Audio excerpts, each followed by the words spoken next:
chair of this meeting. Today, from the council, everyone is present except Ms. Gregory. The clerk's office is here along with the public safety director and the chief of staff and various other members in the gallery. Also, Commander Curtis Graves is here today. What I would like to see today is the outline as we have been given, a presentation from you guys on the outline itself, the direction in which the outline is going, and possibly field a few questions from the council as we move forward with this outline. If the questions go long, I'm going to request that the council put the questions in writing and submit them to the public safety director for the answer. So if you would, whoever's going to present this outline of the plan to us, please proceed.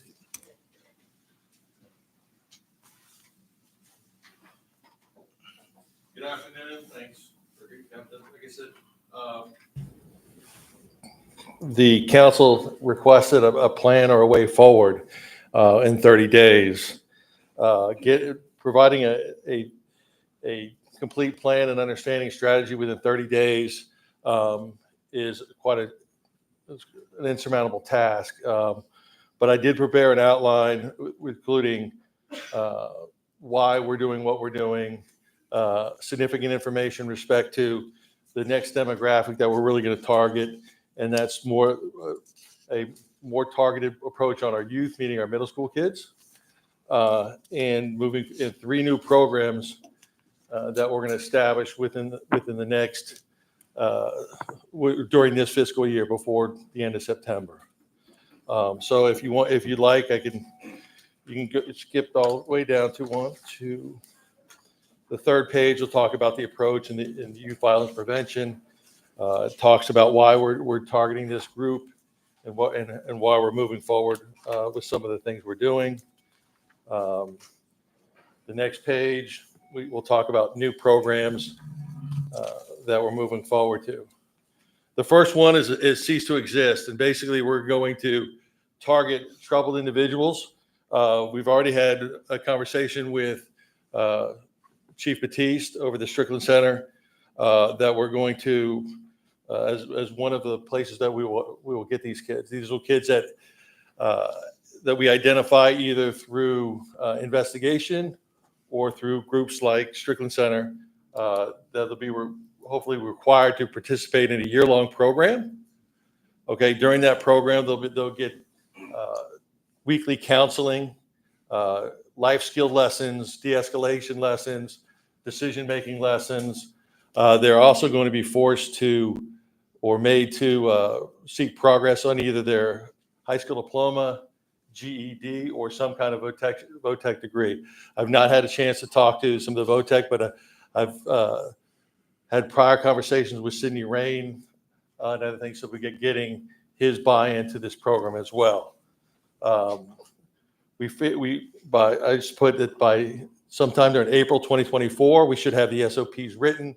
We should have the outline of what the program will take place week by week, and hopefully we can find additional partners at that time. These kids will range anywhere from middle school up until high school till they're 18. This has been a proven project. If you look around the country, there's several projects similar or not similar to this. They may be called by various names, but those. Any questions about that program? Mr. Chair. Thank you. So have we already, I'm sure when I see vocational certificate, GED, high school diploma, some of those vocations, are we going to be partnering with community college here, like Bishop State, for them to support? I know Strickland is super close to provide these type of resources. We're going to look for partners for GED, for the GED training or GED taking, whether it is, again, we'll be doing that in the next 30, 60 days, getting additional partners who's going to help with the GED training. And the reason we put GED or VOTEC, because some of these kids might have been already expelled from the Mobile public school system. So we're going to have to find alternative means to educate them. because one of the greatest things, or one of the things that we look at is having an economic future as far as what these kids need, having having the ability to earn a living post high school or post leaving the home. I think this is great. I like that because we have so many job opportunities here in the city of Mobile. I think we got to start preparing our youth and then partnering with other organizations here, similar to, of course, like Bishop State, who already offer programs right there in the community close to Strickland for trades to get them ready, and give them a different perspective. So I think this is definitely a great program if we can get this running and going forward. The second is our Bridge Builder program. Oh, go ahead. I saw you, Patrina. One other question. What have we asked the public school system? You mentioned expulsions. The one thing that we don't want is these kids out on the street doing anything. Have we reached out to the school system for some type of partnership between the city and the public school system for an alternative way to educate? Have we done that? Not at this time. We've had conversations with the public school system, but not on that topic. Mainly because after my initial meeting with Chief Batiste is when we learned that a lot of these kids will already have been expelled from the Mobile County Public School System, and we need to do something to ensure that their education is continued, ensure that they continue. So primarily that's we talked about, but we can always talk about Mobile County Public Schools is one of our partners. We can discuss about alternatives to expulsion. Well, in our list of Come on.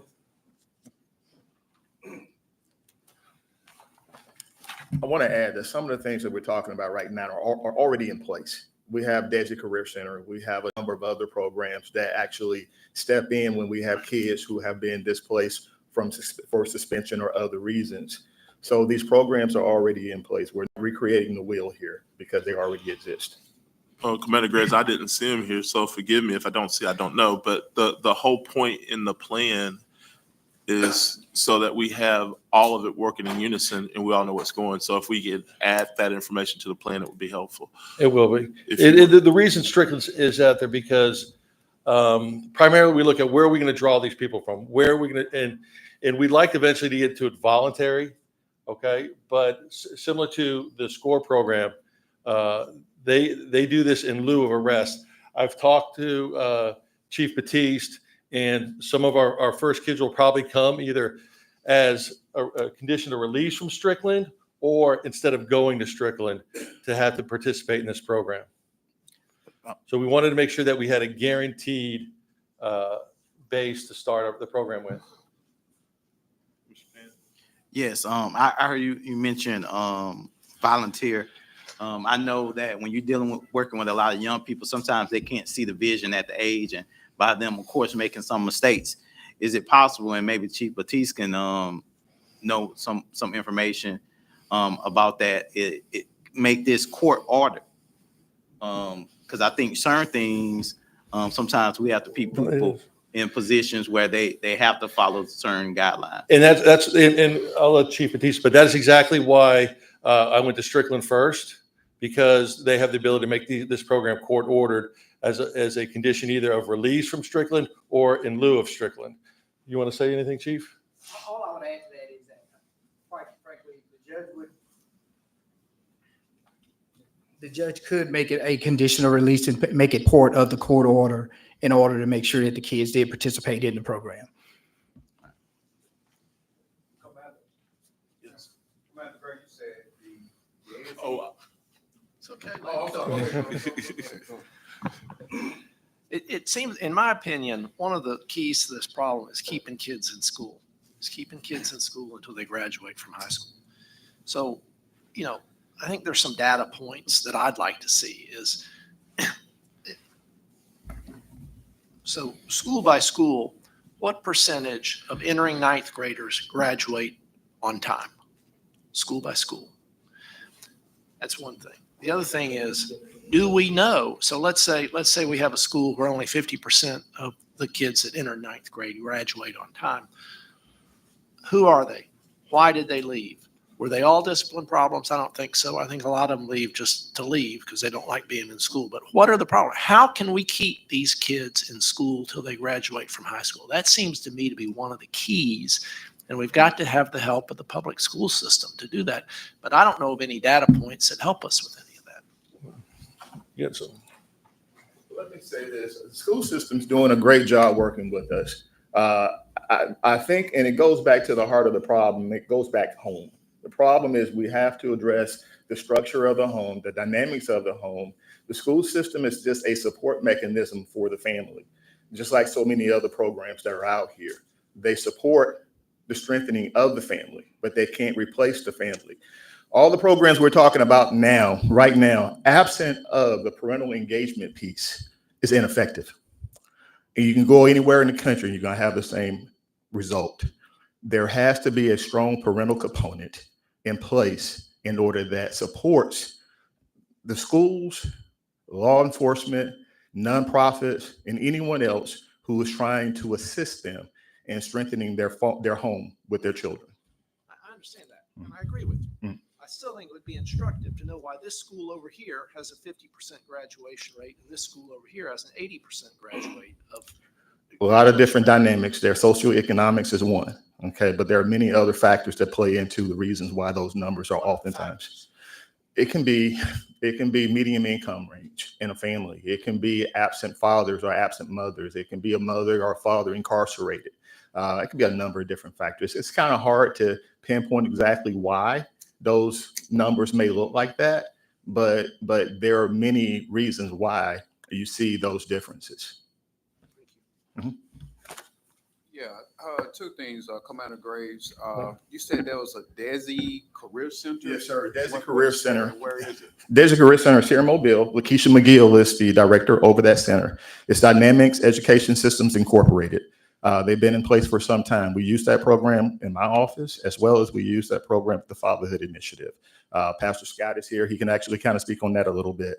But they educate not only those who have dropped out of high school, but anyone who is, Pastor Scott, you can correct me if they're 18 to 24, somewhere around that range, but they actually provide high school diplomas through an institution outside of Alabama, as well as GED, depending on their age. But they also provide stipends for employers who are willing to hire those students that are in their program. And they hire them and they pay their salary for an extended period of time with the hope that that business takes on that person permanently. And I appreciate that because I really didn't know anything about it. I can't recall. But my second question is, well, not to get no answer today, but I was talking to, last time we had met, we was talking about, it's the parents. It goes back home to the parents. So, after that meeting, I got a chance to talk to Representative Barbara Drummond, and I was telling her that possibly that we need to lean and depend on the state to create some laws and et cetera. Her statement was to me is that what state, where's the laws, how has it been proven, and that I could not give her. I can tell you. Yeah. I've already talked to the director of DHR here, Stephanie Streeter, and I've talked to the youth center. They were in practice doing this already because there are federal and state guidelines that specify the conditions of who continues to receive benefits under SNAP and TANF benefits or WIC. That provision that I described earlier about someone being incarcerated for 30 days or longer is a federal guideline as well as a state guideline that is required, where there's supposed to be an automatic suspension, not to punish the person, but to keep duplication of services or monies being given to a parent who no longer is feeding or housing that youth because that youth is incarcerated, because the state is actually currently feeding and housing that youth. That parent, if he gets out or she gets out, then they can reinstate those benefits. But there's supposed to be an automatic lever pulled that manages that. Oftentimes, however, the problem is there's a lack of communication across different disciplines and governmental agencies. That's something that we've always talked about, silos, and trying to bust those silos and communicate so that we don't duplicate services, while at the same time, we don't punish a parent by sending her or him a bill months later, 8 months later, for example, saying that they now owe the state or federal government $2,000 when it should have been suspended immediately if the systems work together. So that's currently state law in Alabama, or? It's not a law, it's a policy. It's a policy. It's a policy within DHR provisions for SNAP and TANF benefits. So it's no state law, so it's just. No, it's just a policy. It's just it's just the enforcement of an existing policy. All right, thank you. You're welcome. Any more questions on the first program?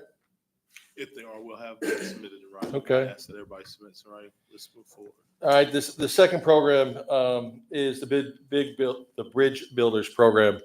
Again, it's going to be aimed at middle school kids as opposed to high school or everything. And basically, it's going to be an interactive presentation at the middle schools. We've already spoken to Mobile County Public Schools that they're interested and they're going to partner with us.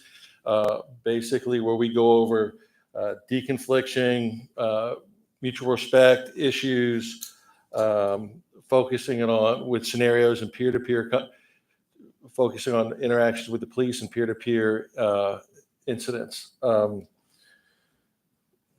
Basically, we'll travel to the schools for either an hour and a half. They'll be brought to the gymnasium. We'll run through a pre-designed program, which is yet to be designed. It will be in the next 30, 60 days, we'll come up with an SOP, discuss what those scenarios would be, what the topics of discussion would be, and who and how they would be presented. Mr. Chairman. I got a question. I'm sorry. No problem. This program, Bridge Builders Program and Cease to Exist program, I'll imagine they will identify at-risk students. How do we identify an at-risk student? What are factors of an at-risk student? Attendance, grades. Do we talk to their counselor? There are a number of factors you can do. I think, first of all, we can't do anything without the support of the community and identifying nonprofits that can work with us to address some of the things that they see outside of the school, while at the same time trying to identify those resources in the school that can help identify those problem students who may need some mediation or family intervention of some sort. So there are a number of different metrics you can use. There's a program, there's things called ACEs, adverse childhood experiences, different things that if you're talking about at-risk kids, but there are a number of different measurements that are used to determine that. But ultimately, the school system is going to look at discipline. They're going to look at discipline. They're going to look at arrest. They're going to look at those things. They're going to attempt to get a family to come in for a conference. Sometimes those families come in, sometimes they don't come in. They're going to also contact our office, the Family Intervention Team, as well as the Social Services Department of the school system, Denise Reamer. There's an assessment that takes place. The Family Intervention Team works very closely with the school system. We work in concert with the social services programs of the school system. The whole goal is not to duplicate services, but to make sure that we are giving timely services to those families that need it. But those families also have to cooperate with those services. Right. So I guess my question more specifically, I was just reading in this, it says the target audience will be individuals who have identified to be at risk. That's a broad category. But then students who are experiencing suspension for violence, youth on probation for violence, and those that may be housed at Strickland Youth Center.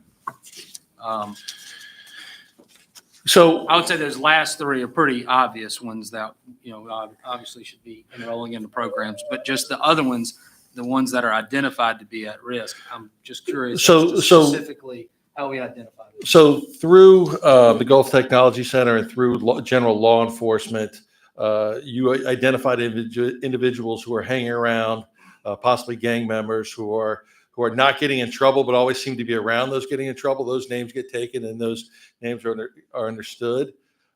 And those are some of the ones we're going to contact to attract to this program.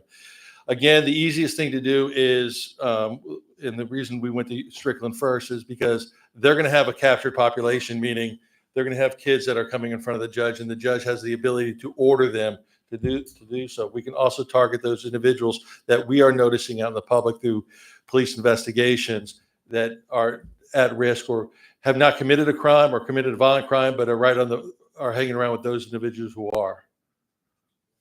And as opposed, I want to add one thing. I want to say this, and this has been a very grueling and frustrating time for all of us. I will tell you, as I've said many times before, that we're talking about a very small percentage of our population, probably plus or minus 2 or 3%. That's creating some of the concerns that we're all talking about now. But we're talking as if we have a huge issue. We have an important, concerning issue, of course, but we are not dealing with a situation where 90% of our population is in chaos. We're talking about 3% of our population that are committing offenses that have us all concerned. And it's important for us to address that 3%. The parental component will always be the dominant factor in any of this. We have to make sure we are building support mechanisms around the family, while at the same time making sure the family understands the dynamic or the importance of them being instrumental in that process. The school system, city councilman, the police department, my office, no one can take the place of the family. We cannot. The only thing we can do is support the family. So I want to, for me, I was a bit frustrated and insulted actually a couple of weeks ago when I heard that my office, the folks that work in my office more or less we're not addressing the issue, or it's not working, is what was said, that what we do is not working. What we do is working.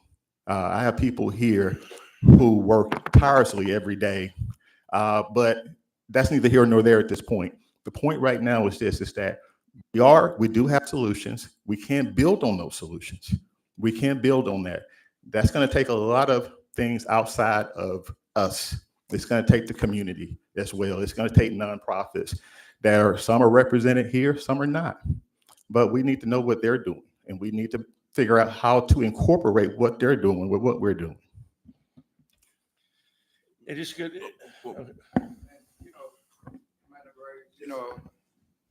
I'm just going to speak, and I believe I can speak on behalf of all the council members. I believe is that, those words that really came, what was said a couple of weeks ago, I don't think it was meant like what you think.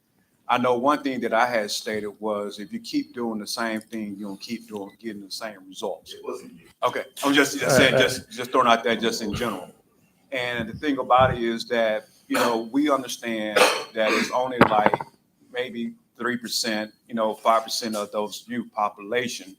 But when it's on the news and to our constituents, it seems like it's way more bigger than that, because that's basically what you're hearing. I think what the council is trying to say is, what can we do to even try to control that 3% to 5% of the population? And if it's to go to our state legislators and say, hey, we need this to be done, that to be done, let's go ahead and just do it, because we keep on doing the same thing. We're still going, and no laws don't be changed. Those youths going to still be released out early and probably serve 10 years or 3 years and come back and repeat the same. What we're trying to do is put a light on it, but we can just really just drown it out, not just to, saying that nothing is working. We know something is working, but the thing about it is that we're just trying to just close out or what's, possibly can work, And I completely agree. I think ultimately it is something that we have to look at. How do we bring other departments, other nonprofits to the table with us to strategize on addressing this issue? Because they're the people in the community more than anything. So we want to know what they know, but we also want to engage that population ourselves. And just like you had stated, earlier, is that, there are procedures that's on the books and it's already there, but nobody's not enforcing it. Right. If we did not have this conversation, we still won't have no light on that particular area, and we still keep on doing the same thing over and over. So now we see what one of the issues is, and one of the issues is we need to put some people that in these positions, they need to be accountable. And that's, to me, that's what's not going on, that people not really being accountable. And so if they was accountable, maybe those proceeds from those parents will get cut off in time enough and try to grab their attention. But that's all. Mr. Chairman? Yes. I'm not sure who you're speaking about. And you could be speaking about me. I'm not sure. And if you are speaking about me, that's fine, because everybody have their, personal opinion. But if that's your feeling and emotion, I think you're taking it in the wrong direction. One, I think two, in this matter, we shouldn't take anything personal, because it was nothing here. It's about an individual. I made a statement earlier to probably at the last council meeting, is that no one has the answer. If one person think they have the answer, then we have an issue. We all have to come together to work together. Any statement that I have brought forth is saying, let's work together to figure this thing out. And there's certain things that we might have disagreements about, but that doesn't mean that the method is not working. We have a bigger picture. And the bigger picture is that this is taking place in our city. Every day, we almost hearing something on the news. That's not towards you. You can't control that. But together, we can figure this thing out. So to say that we don't have an issue, I think we do have an issue. Because I just got a message from a teenager who I work with, just like today. Every day I have to work with. The people who came down, even CJ didn't even know, that was a young person I worked with. I received a message, someone got killed doing Mardi Gras. Mr. Penn, that was my friend. I'm connected to, I have to deal with these things on a regular basis. So I have passion about it. So all I'm asking is, can we come together and figure this out? So if you're taking it personally, then that's an issue that you got to look at yourself, because there's nothing towards you. And he can respond. You don't have to tell him he can't respond. The thing about it is we have to work together. If we don't work together, then we're not going to get nothing accomplished. That's how we got to get things done, working together. We can't take it personal. We have to come together, sit down at the table, and come up with a plan. That's all we're asking for. How can we move forward? And solving these issues will help the city of Mobile grow. Thank you, Mr. Chairman. Request for task. Commander Graves keeps asking or stating that there is a family component. Sounds like he is saying that the family component doesn't have a consequence for actions that younger members of the family do. I just saw 3 weeks ago on national news where a city or state held the parent legally responsible for the action of the child with some type of legal consequence. Linda, if you would look into that immediately and to see whether or not that is a municipal action that can be taken for the city of Mobile, or it requires state legislation. If you would, with the chief of staff here, get with the city attorney, and I think also Suntree, she has extensive knowledge of civil rights and civil rights law. And let's see if that is an approach we can add to this program, to where there's a legal basis for the parent to have some type of accountability for actions taken by youth. Please proceed. Okay. And I guess we went back to Cease to Exist. And again, the Bridge Builder program is not targeted at just troubled youth. It's all youth within the middle school. Where Cease to Exist, we're specifically targeting troubled youth. The next program, we've done very well with our, it's Alive and Free with our public safety campaign.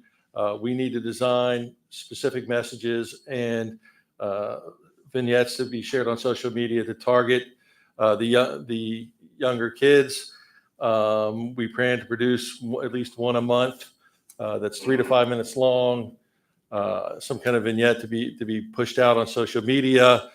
From those, we will take shorter snippets, and we will be seeking to partner or try to obtain airtime for public safety messages, basically communicating and promoting a strong anti-violent message, promoting peace and a healthy lifestyle.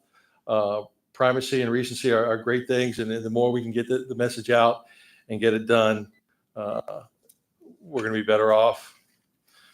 The last program is kind of a new hybrid, something that we're already doing, a hospital-based violence prevention program. If you see, most of the major cities that have a strong program have some type of hospital-based program where they can address the circle of violence in the hospital. I'll direct you to kind of the last page that something surprised me after meeting and discussing stuff with Dr. Ashley Williams, that 40% of all the patients that are hospitalized by gunshot wounds are re-injured in the same manner within 5 years, and 20% of them are dead at that 5 years. So at that point, it's the most vulnerable point that we can address those victims with social services and other wraparound services in order to try to end that circle of violence, prevent retaliation. Those are kind of the 4 programs that we're going to try to push out before the end of the fiscal year. We've got aggressive timelines to discuss getting the SOPs and answering some of the questions, getting more committed partners and having those long conversations with them. The rest of the, I do go through all the existing programs that have started in 2015 and have been built on by Commander Graves and his people. They've done a tremendous job, and Commander Graves has set himself out as a subject matter expert within the country, and has actually traveled to other countries to discuss these things. There is some additional evaluation. You've heard, and we've done we've done some research. I've done a lot of reading. 2 programs across the country really stand out, and it depending on how you pull their statistics.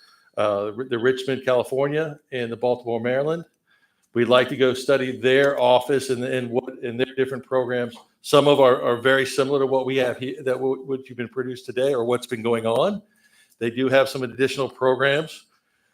I'm familiar with some of the ones from Baltimore because they've been around since 2007 when I was at FBI headquarters, because they still do Project Safe Neighborhoods and Safe Streets there. It's an old program, but it involves a partnership with the PD, and I'll let you read with the 4 different programs that we plan to study besides those 2 overall departments.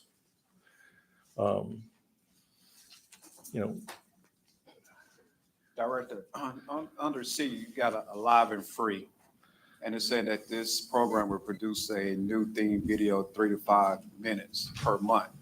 Then the videos will also be cut down to make shorter messages that are used to reinforce the message. Can you elaborate on that just? So basically, you can't run you could put a 3 to 5 minute video on social media. Okay. You can't run a PSA that's 3 to 5 minutes on the radio or the TV show. So basically, hopefully we can get these vignettes out there in a 30-second kind of a PSA made out with the same theme. And hopefully we push them out as PSAs, whether it's, put down your guns, lock up your guns, whatever they are, in order to reinforce that message from the original vignette. Yeah, the only thing that I ask, and not, believe in PSAs, and understand that, most of the PSAs, they are free.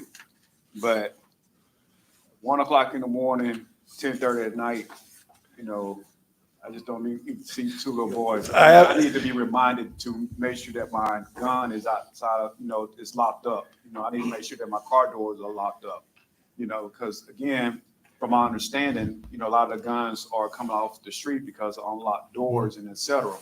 If I'm at home and I'm an adult, I'm not really interested what 2 kids are saying, especially at 10:30 at night. But somebody say, hey, at 10:30 at night, is your car door locked?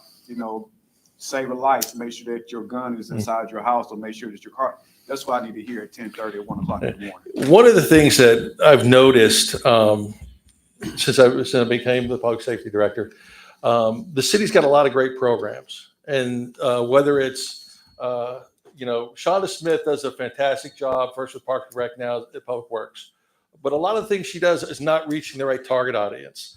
A lot of the stuff Curtis Graves and Josh do are great, but they're not reaching the right target audience. One of the things that we're working on with Wampazan is to figure out how to get the word out in the correct manner or in the correct vehicle. Because again, you can have the greatest message in the world, but if, like you said, if the right person doesn't hear it at the right time, then we're in trouble.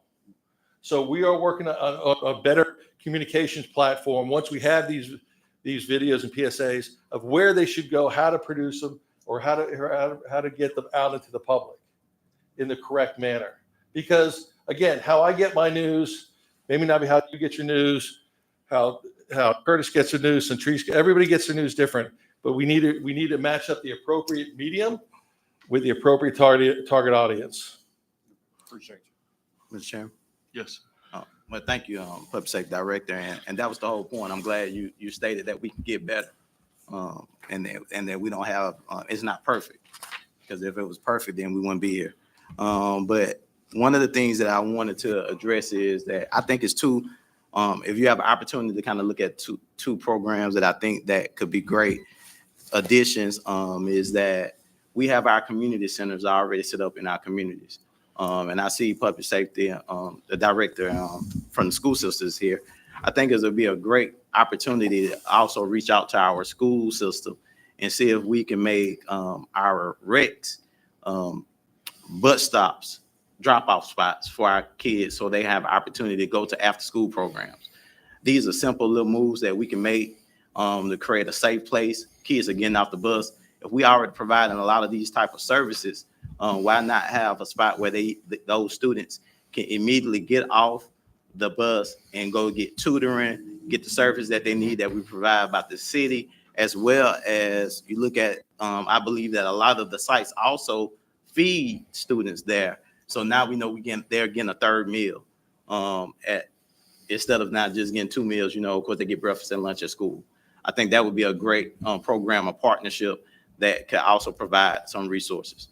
Commander Graves talked about what is an at-risk student, and we talk about poverty. And Councilman Days made a great point. What are we going to do to stop? Why the number so high? Why this school is having this situation? And we have so many different things that go into that, but we know poverty is a major issue.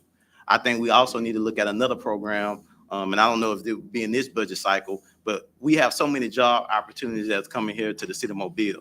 You got Airbus, Austal, everybody saying they need 1,000 jobs. Or we're preparing our young people, and I think it's a great opportunity. We see other cities have started this program where they are partnering with the schools that's in their city to provide scholarships.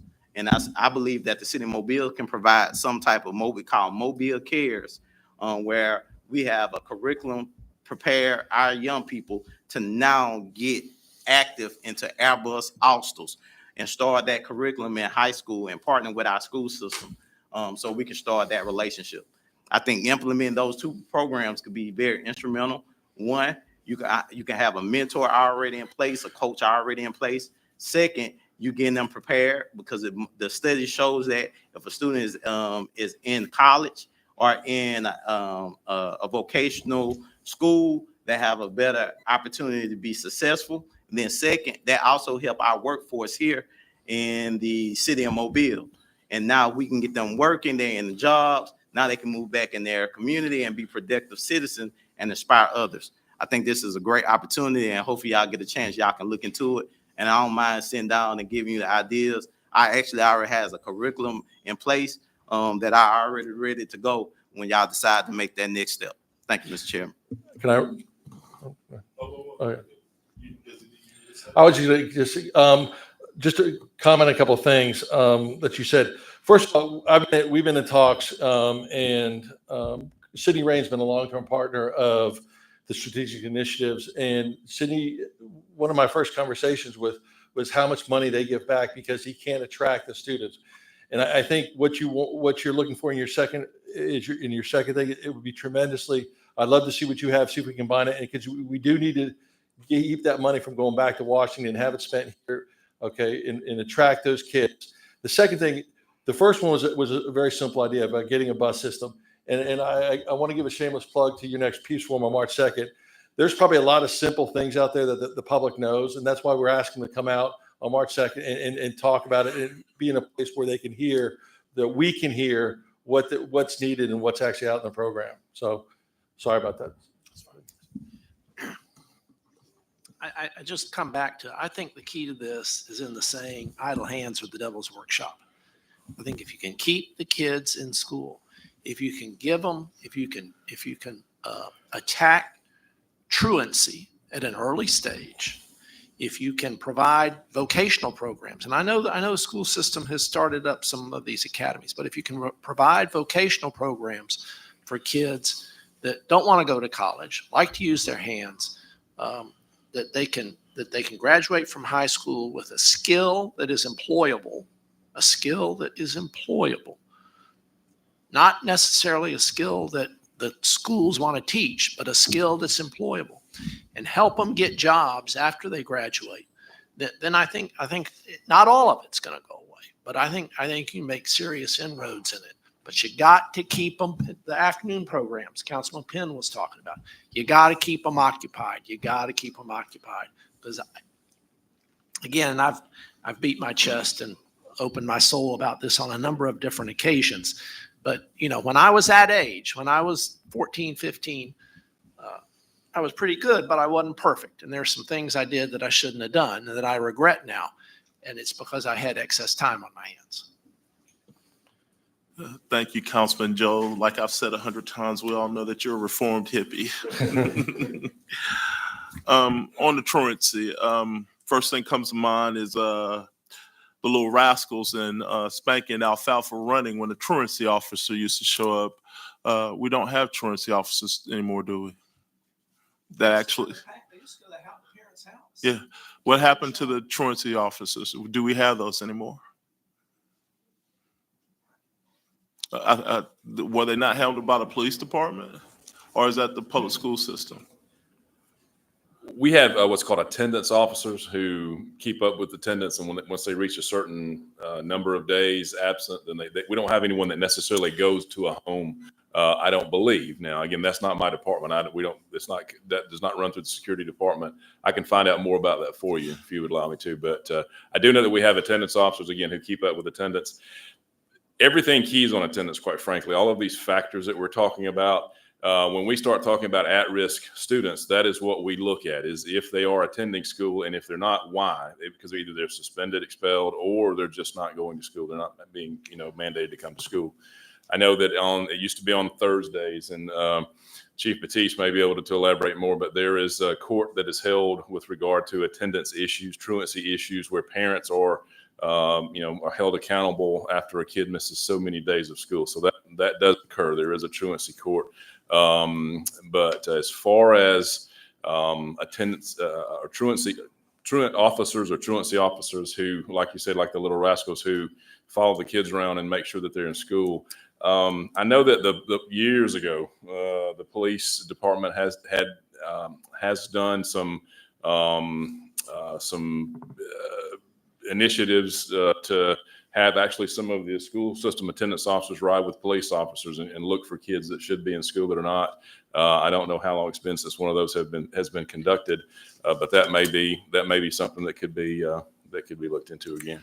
Thank you. Yes, sir. When I was out of school or just out of school, I could tell you that guy's name. His name was Richard Davis. Used to be the principal at Theodore High School in Davidson. And the other guy was Mr. Scott, and their office was on St. Stephen's Road, right there at the curve behind Women's and Children. They had quite a few truancy officers in now. Not to say that I ever skipped school, but I do know that we used to have enough of them to find out what we're going on. The other question is there's nothing in here about budget, what these new programs are costing us. What's the budget, or have we put together a budget yet?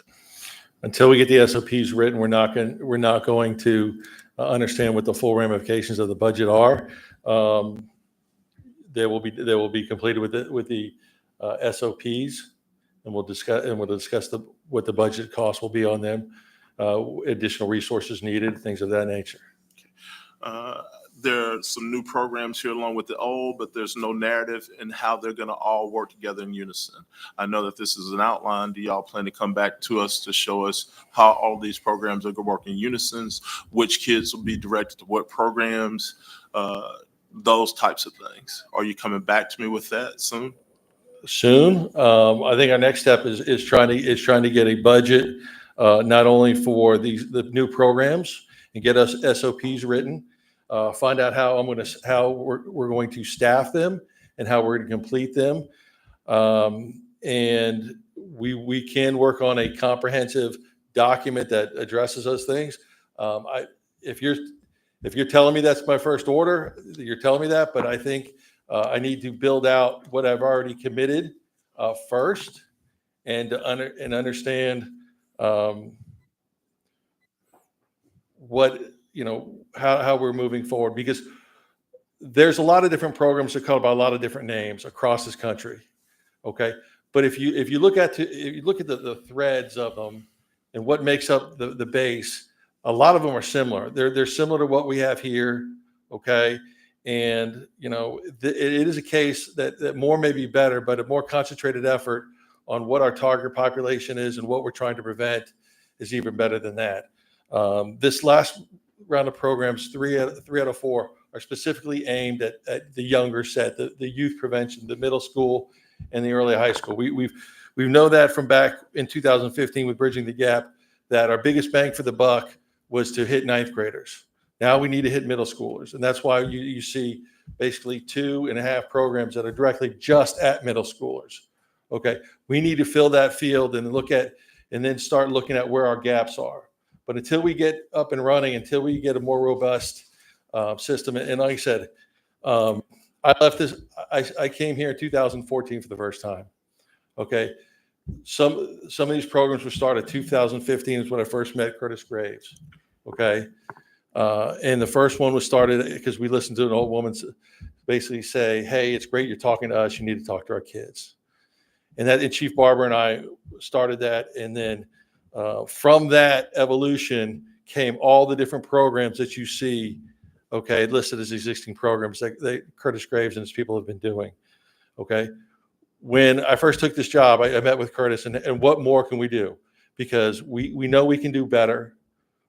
We need to improve on, and I said, we had the meeting start, stop, continue. What do we need to start? What do we need to stop? And what do we need to continue? We can always do better. We can always do more, but it's got to be done in a way that we can handle it. Because if you try to build everything in one day, it's just not going to happen. I appreciate those comments, but that still doesn't answer the question. Chief Staff, in order for these new programs to move, they're going to have some type of money to move. And the items that he's talking about are going to require some type of budget, which will require a budget amendment in this year's budget. So the question again is that if they don't have an idea, when do they think they'll have an idea on the budget? And then when do you think that we might start to be able to implement these plans and show how they're going to all work together? We're in the process of building the budgets out for 2024. I don't know that we're going to need a budget amendment yet, because I don't know what kind of expenses we're going to have. To Councilman Small's point, instead of waiting for free spots for PSAs, there's got to be a budgeted amount where we actually buy those PSAs during prime time, where we reach the audience that we're trying to reach. It's not going to do us any good at 1:30 in the morning. The guy watching that is the guy we're worried about. Okay. So, the other component of that is moving the budget out from under the Mobile PD into public safety so that they have more control of the budget and how those monies are expended. But we are committed to doing these things. And so we will. One of the other things that hadn't come out that I talked to Rob Lasky about is that we'll come back to you with measurables on each one of these programs so that we can go in and be able to validate whether or not we're spending money and it's having an impact or not, whether we need to make adjustments to it or even abandon the program and move on to something else. But we'll have that built out too, all the measurables for each one of these programs. And then there will be, whether y'all want quarterly updates or biannual updates, there'll be updates on these programs. These are long-term solutions. I mean, they're not going to happen overnight. And we're not going to know how well we did with a child until we track him through life. And the measurables could be he obtained a high school diploma or a GED. Gainfully employed could be another measurable. No recidivism, obviously, is a measurable. When I was talking to homicide last Friday at Bridging the Gap, they were looking at the students that we had out there, and they brought up, you need to go to Strickland because those are the ones that are creating my crime scenes eventually. And so the programs were already being built out. I can tell you homicide was very pleased to hear that we're going into Strickland to try to identify these kids before they end up being the victims or perpetrators of violent crime. So right now, there's really not a need for additional budget. You're going to pull a piece of the police department's budget out and put it on the Director Lansky, Curtis, Josh, and all those guys. That's right. It'll definitely happen by the fiscal. When you see the new budget, you'll see it separated out under public safety. So you'll see some adjustments or reduction in law enforcement, but you'll see an increase in public safety's budget because all you're doing is moving those cost centers. And so whether or not we come to you with a budget amendment, we really hadn't got to the point where I see the need to do that yet. So it may just be handled in FY 2025's budget. And no additional monies for the new programs, the 3 new programs we just looked at. We're not asking for any additional monies. We think we can do it within this budget.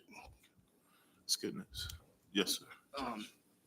And then kind of, I guess what I'm hearing too is a lot of these new programs, they're being ran by looking to partner with nonprofits to run those for I guess, for the most part. I guess is that kind of part of it for the newer programs, kind of look for some nonprofits to kind of key up and use their resources as far as human capital to try to all parts. Okay.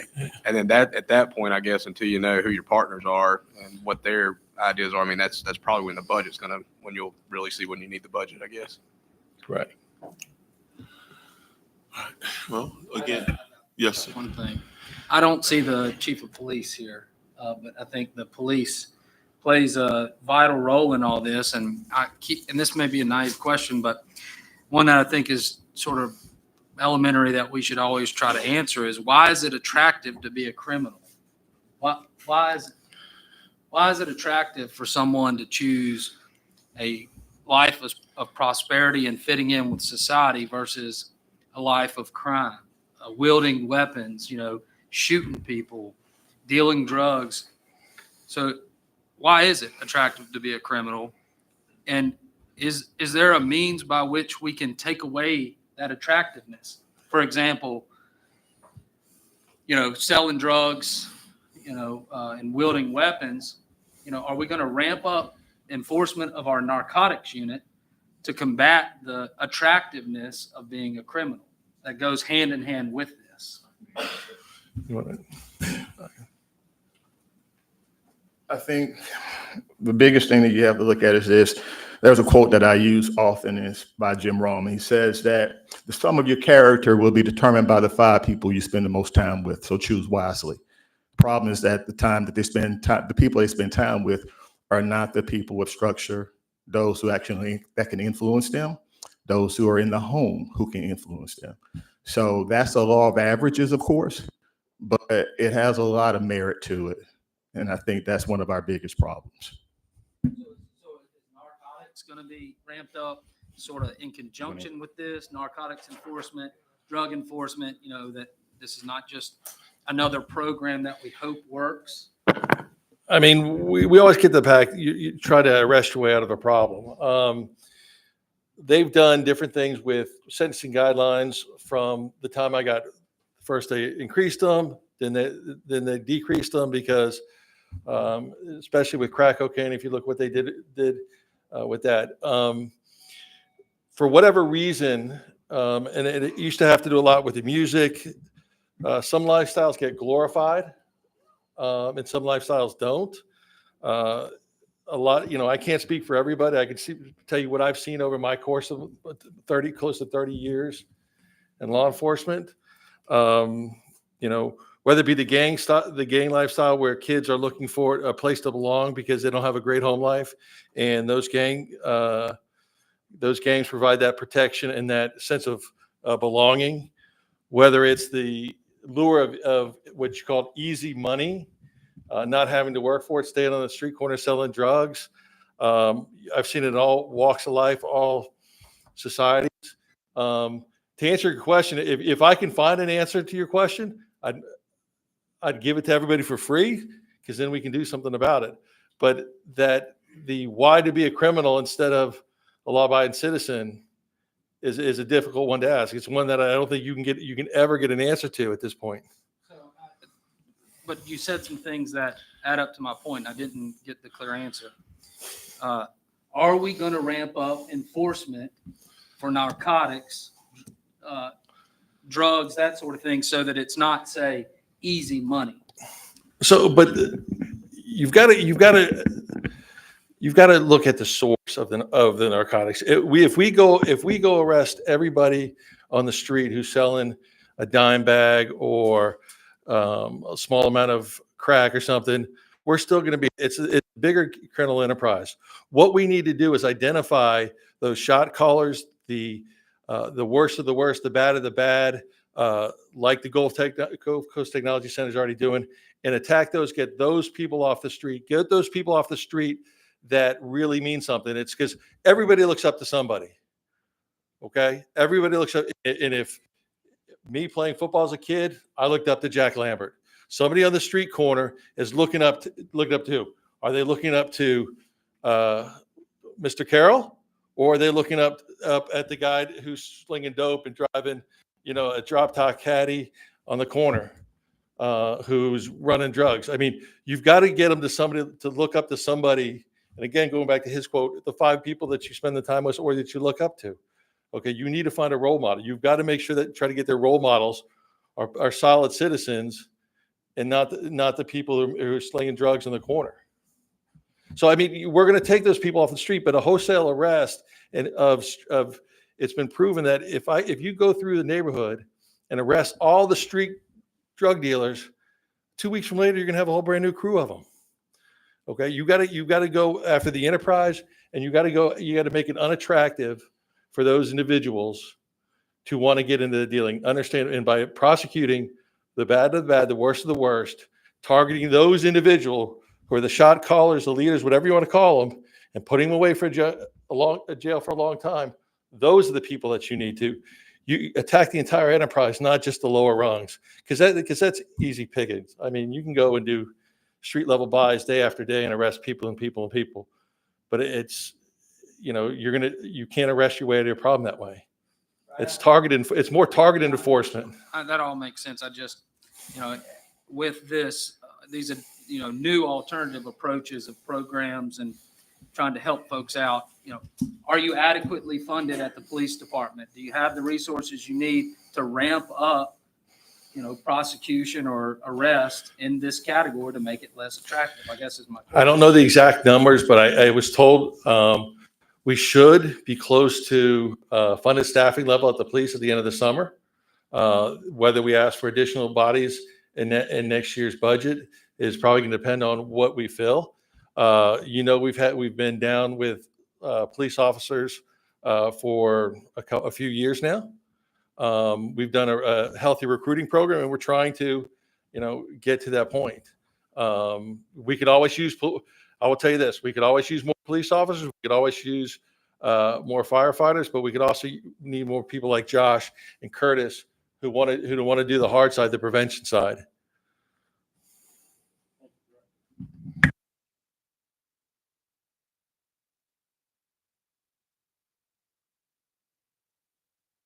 All right. The 2 action items. One with the attorneys. Let's see if there is any recourse or ability to hold parents accountable in the city if it requires state legislation or if it's a municipal ordinance we can do to a narrative of how all of these are going to work together with some type of narrative to show us how all these programs are going to work together and which way these kids are going to go and how we're going to determine that.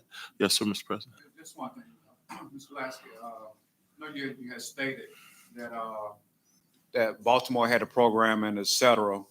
This is the same program that Josh was talking about, and if so, I know you believe that you stated earlier that y'all was going to go to other cities. Is Baltimore the only city? No, we're looking at Baltimore and Richmond, California. Baltimore is a lot bigger and not without its own problems. And I'll give you one of the ones I also saw is one of their community facilitators was shot during their job. Baltimore, and when I say a program or a strategy, what it really is, it's a conglomerate of different initiatives that over time has worked or not worked out. I want to say they've started this project, this path or journey right around 2000. So it's been going on for almost 23, 24 years. Richmond, Virginia, I happen to actually Richmond, California. I actually did drug stuff back there in the early 2000s when I was working Mexican organized crime for the FBI. They've had a significant gang problem. There's a true organized gang problem with Serranos, Norteños, Latin Kings, MS-13. So they've developed their own set of initiatives. It's not just one program. It's how these initiatives work. And over time, the ones that work out in California aren't the ones that are working out in Baltimore. The whole thing is, and if you read some of that thing, you need to determine what's going to work best for your community. It sounds like from what I've heard inside and outside, one of the biggest problems of our community is economic development. We need to make sure these kids can grow economically and have a job. I'm not sure, but I don't know if that's Baltimore's or Richmond's problem. That's what we needed to look at it. We need to how they're running their programs, how they're implementing their programs, and take a holistic and a educated view, not just give you something on paper for the sake of giving you something on paper. Thank you, Mr. President. I'm sorry. I'm actually chairing this, and I'm saying, Mr. President, as I said the other night, and I'm gonna say this again, we're not gonna get anything until we do something. You can study all the cities in the continental United States, but until we try something to improve this and find out whether it works or not, we're not gonna get anything done. So whether it works or doesn't work, we've got to try something. And I've given you 4 new programs that are going to be implemented as soon as we can get them implemented. Well, let's get a narrative and let's get going. Anybody else? We're dismissed.